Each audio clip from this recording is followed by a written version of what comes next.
Se as telas de operações pareciam caóticas hoje de manhã, é porque o mercado global simplesmente acordou no meio de um cabo de guerra monumental.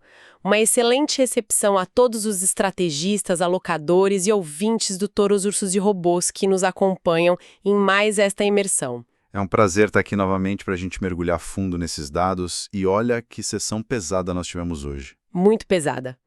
Nossa missão hoje é entregar aquele panorama limpo, cirúrgico e sem ruídos do fechamento desta quarta-feira, 11 de março de 2026. A ideia é mapear não apenas o que piscou nas telas, mas as engrenagens pesadas que moveram os trilhões de dólares ao redor do globo nas últimas horas. Exatamente. E para construir essa visão completa de hoje, nós destilamos montanhas de dados e cruzamos relatórios bem frescos da CNBC, do Invest.com e também do Valor Econômico. De manhã, parecia simples, né? Todo o planeta financeiro estava ali com os olhos grudados no relógio, esperando os números de inflação dos Estados Unidos. Pois é, mas a geopolítica simplesmente chutou a porta. A escalada bélica no Irã e o colapso logístico ali no Estreito de Hormuz sequestraram completamente a direção do capital. Certo, vamos desempacotar isso, começando justamente por esse choque energético, porque os prêmios de risco exigidos hoje mostram um nível de estresse absurdo. Um estresse histórico. O dado macroeconômico perdeu o protagonismo no exato momento em que a realidade física do transporte de energia foi ameaçada. Sim, quando a principal artéria de combustível do mundo entra em colapso, planinhas de inflação de curto prazo viram papel de rascunho. É bem por aí. O mercado parou de precificar aquele cenário base, tranquilo, e começou a precificar o pânico, a incerteza extrema e o custo de um choque de oferta gigante. Só para contextualizar quem acompanha a curva de curto prazo, o petróleo já vinha flertando com a marca dos $120 no começo da semana, e o pregão de hoje foi implacável. Foi mesmo. O barril WTI saltou mais de 4,5%, fechando na casa dos $87,25. E o Brent foi na mesma toada, avançando quase 5% e rompendo os $91. O que é fascinante aqui é a total assimetria entre a artilharia diplomática e a reação dos preços. Total, porque essa alta furiosa aconteceu no mesmo dia em que tivemos uma intervenção estatal massiva no mercado. Exato. A Agência Internacional de Energia, a AIE, sentou à mesa e concordou em liberar 400 milhões de barris de suas reservas de emergência. E não estamos falando de um ajuste fino, é a maior liberação de toda a história da agência. E atuando em bloco, o presidente dos Estados Unidos, o Donald Trump, anunciou a utilização da reserva estratégica de petróleo americana para forçar essa curva de preços para baixo. Qualquer manual básico de economia dita que um choque de oferta positivo dessa magnitude deveria derreter os preços à vista. Mas o mercado absorveu essa notícia, deu de ombros e continuou comprando petróleo freneticamente. Essa falta de reação é o atestado de que os algoritmos e os gestores de commodities estão olhando para um buraco muito mais fundo. Uma injeção de 400 milhões de barris é tipo um band-aid gigante, mas não estanca a hemorragia de um bloqueio prolongado no Estreito de Hormuz. Sem dúvida. As notícias que chegaram do fronte hoje justificam cada centavo desse prêmio de risco. As Forças Armadas americanas afundaram 16 navios lança-minas iranianos. Não estamos mais falando de retórica ou sanções. É confronto militar direto. Exatamente. E o pior, a Agência de Segurança Marítima do Reino Unido reportou que 3 navios de carga comercial foram atingidos por projéteis hoje. Nenhuma frota mercante vai arriscar cruzar aquele gargalo sem um prêmio de seguro astronômico. E ainda tem uma camada extra de complexidade operando nessas cotações agora, que é a neblina da desinformação. O nível de ruído está altíssimo. Os traders estão reagindo a manchetes cruzadas a cada 5 minutos. O melhor exemplo disso aconteceu ontem, Os preços chegaram a dar um mergulho súbito, porque uma postagem do secretário de Energia dos Estados Unidos sugeriu que a Marinha Americana já estava escoltando os petroleiros pelo estreito. Um alívio que durou pouquíssimo. Horas depois, a Casa Branca foi obrigada a vir a público, desmentir o próprio secretário e confirmar que não havia operação de escolta nenhuma em andamento. Quando o fluxo de informações oficiais começa a falhar e a se contradizer dessa forma, os gestores de risco cortam posições direcionais e o prêmio exigido explode. E essa explosão no custo da energia não fica isolada nos contratos futuros. Ela atinge diretamente o coração da política monetária global. O que nos leva àquela divulgação de dados que mencionamos no início, o Índice de Preços ao Consumidor dos Estados Unidos, o CPI. Exato, o relatório de fevereiro. Saiu hoje, mostrando uma alta de 0,3% no mês e um acumulado de 2,4% no ano. Na leitura fria, milimetricamente dentro do esperado. Mas a tela de renda fixa contou uma história completamente bizarra. Sim, o rendimento do Tesouro Americano de 10 anos disparou mais de 8 pontos base, rasgando a marca de 4,222%. Se conectarmos isso ao cenário geral, a mecânica desse movimento nos juros fica evidente. O CPI de fevereiro que o mercado consumiu hoje é um dado de espelho retrovisor. Ele retrata o passado, e as mesas operam antecipando o futuro. Exatamente. A guerra tomou proporções severas apenas no final de fevereiro, ou seja, todo esse choque nos custos do barril, o encarecimento do frete, os prêmios de seguro elevados, nada disso está capturado no CPI de hoje. Os estrategistas já estão desenhando modelos onde a inflação repica de forma violenta nos próximos meses. É a tradução matemática do medo de que o Federal Reserve será forçado a segurar os juros em patamares restritivos por muito mais tempo. O famoso juros altos por mais tempo. E o efeito cascata nas outras classes de ativos é imediato. Vimos o dólar operar muito firme durante a sessão, com alta de 0,2% frente ao euro. Mas o verdadeiro desvio de padrão aconteceu nos metais. O ouro recuou 0,3% para 5.177 dólares a onça. É uma anomalia, né? Mísseis voando, navios atingidos na principal rota de energia, e o ouro, o porto seguro milenar, termina o dia no vermelho. Pois é, mas essa dinâmica ilustra bem como a guerra altera a alocação de portfólio. O ouro é a reserva clássica, mas a questão é o custo de oportunidade brutal contra os títulos americanos. Como os juros de longo prazo estão disparando, carregar uma barra de ouro que não paga dividendos fica caríssimo para um fundo global. Perfeito.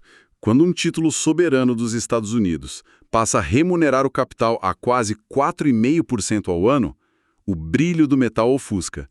Gestores preferem fluxo de caixa garantido. É a matemática engolindo a tradição.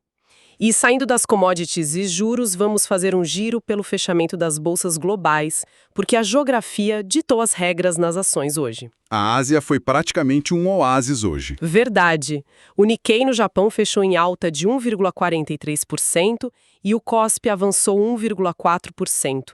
A região operou sob o reflexo daquele primeiro anúncio da liberação de reservas da AIE. Eles compraram o alívio de que a crise energética seria amortecida. E teve o destaque da NIO também. Sim, a fabricante de veículos elétricos saltou mais de 15% em Hong Kong após um balanço de quarto trimestre muito forte. Mas quando os mercados abriram na Europa, a história foi outra. O peso da proximidade geográfica cobrou a conta. O índice Stoxx 600 caiu 0,8% num pregão bem pesado. O ambiente europeu atual pode ser resumido pelo contraste entre duas gigantes alemãs. De um lado, a fabricante de defesa Rheinmetall, que reportou vendas massivas e revisou para cima as projeções, impulsionada pelos contratos de reabastecimento de mísseis americanos. O setor bélico está blindado. Enquanto isso, a Porsche tenta estancar o sangramento. Um ano desafiador, cortes drásticos de custos, muita burocracia. O setor de bens de consumo discricionário está sendo esmagado pelo custo da energia. E quando cruzamos o Atlântico rumo a Wall Street, encontramos a volatilidade no estado puro. Uma sessão mista e frenética. O Dow Jones perdeu quase 290 pontos, uma queda de 0,61%.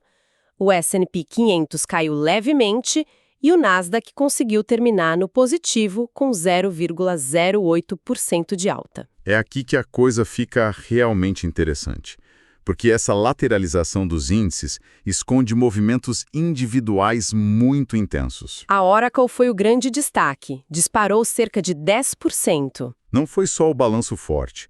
O que fez os gestores comprarem o papel foi o guidance para 2027, projetando receita de 90 bilhões de dólares. Isso acalmou muito os temores sobre os gastos pesados com inteligência artificial, né? Sem dúvida, foi um alívio essencial para o setor de tech. E fora do universo de tecnologia, a Papa John's decolou 19% hoje com uma oferta de aquisição de 1,5 bilhão de dólares. Provando que tem fundos com caixa aproveitando o macro turbulento para garimpar boas empresas. Já a Campbell's Company caiu mais de 7,5%. Atingiu a mínima de 23 anos por vendas fracas de sopas e lanches. O consumidor está segurando o bolso. E a Microsoft agitou o mercado, anunciando que enviará protótipos do novo Xbox aos desenvolvedores já no ano que vem, em 2027. Agora, trazendo o foco da nossa imersão analítica de volta para o Brasil, a B3 mostrou uma resiliência curiosa hoje. Enquanto lá fora o clima era de aversão a risco, o Ibovespa ignorou o mau humor e fechou em alta de 0,28%, aos 183.969 pontos. Mas essa força não veio de uma melhora no cenário interno. Foi o famoso efeito Petrobras. Exato, com a disparada do petróleo, Petri 3 subiu quase 5%, máxima de 5 anos, e Petri 4 avançou 4,36%, batendo máxima histórica. A estatal carregou o índice nas costas. Só que no extremo oposto, a Raízen, com o código Raízen 4, despencou 5,77%. Atingiu a mínima histórica com aquele pedido de reestruturação de uma dívida de 65 bilhões de reais. É o custo de capital punindo a alavancagem financeira. Essa dinâmica dual fica ainda mais clara nos dados do Banco Central sobre fluxo cambial. Tivemos uma saída líquida de 3,89 bilhões de dólares na semana até o dia 6 de março. Isso levanta uma questão importante para os estrategistas. Sim, porque o saldo comercial foi positivo em quase 3 bilhões de dólares. A balança comercial de bens físicos vai muito bem. No mesmo período. É a aversão ao risco na veia. Capital estrangeiro saindo do país em meio à tensão geopolítica. E esse cabo de guerra entre os dólares do comércio e os que fogem da bolsa explica o câmbio hoje. O contrato futuro testou os 99,23 pontos, mas o dólar à vista praticamente não saiu do lugar. Fechando ali nos R$5 é um dado preocupante. Isso afeta em cheio a temporada de plantio no hemisfério norte, ameaçando reduzir as colheitas de milho, soja e trigo. A consequência direta, inflação de alimentos chegando forte nos próximos meses. E não para na agricultura. O alumínio também está sendo impactado, o que aumenta os custos das indústrias automotiva, aeroespacial e de construção. O gargalo se expande para plásticos, borracha e produtos farmacêuticos. É uma ameaça sistêmica de verdade. Então, o que tudo isso significa? Significa que as planilhas de risco precisam incorporar uma variável muito mais pesada. E tem um fator regulatório vital relatado pela imprensa hoje, que também vai bater nessas planilhas. A administração Trump deve anunciar investigações comerciais sob a seção 301. Um ponto crucial, reportado de forma isenta aqui para quem precisa modelar esses cenários. O objetivo dessa manobra legal e política é substituir as tarifas recíprocas do IEEPA, que foram consideradas inconstitucionais pela Suprema Corte em fevereiro. Hoje, a gente tem uma tarifa global temporária de 10% sob a seção 122. Mas o secretário do Tesouro, Scott Bessent, avisou que o mercado precisa se preparar para um novo regime tarifário estrutural nos próximos 5 meses. É uma informação que altera drasticamente a modelagem de longo prazo de qualquer multinacional. Com certeza. Bom, para recapitular de forma rápida para quem nos ouve. As forças em jogo hoje mostram juros altos se consolidando nos Estados Unidos, as rotas marítimas vitais sendo reestruturadas à força, a Petrobras atuando como um escudo no nosso Ibovespa e essa nova política tarifária americana se desenhando no horizonte. E, para fechar a nossa imersão de hoje, deixo uma provocação final para os estrategistas que nos acompanham pensar em suas alocações.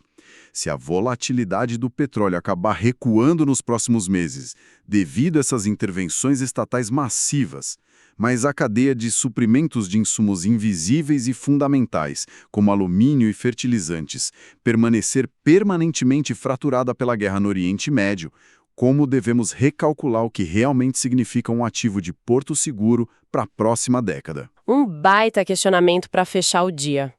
Encerramos por aqui mais uma análise profunda do mercado. Agradecemos a audiência de sempre de quem nos ouve, lembrando que a informação superficial muitas vezes engana, mas a imersão constante nos dados revela as verdadeiras oportunidades. Um excelente descanso e bons negócios!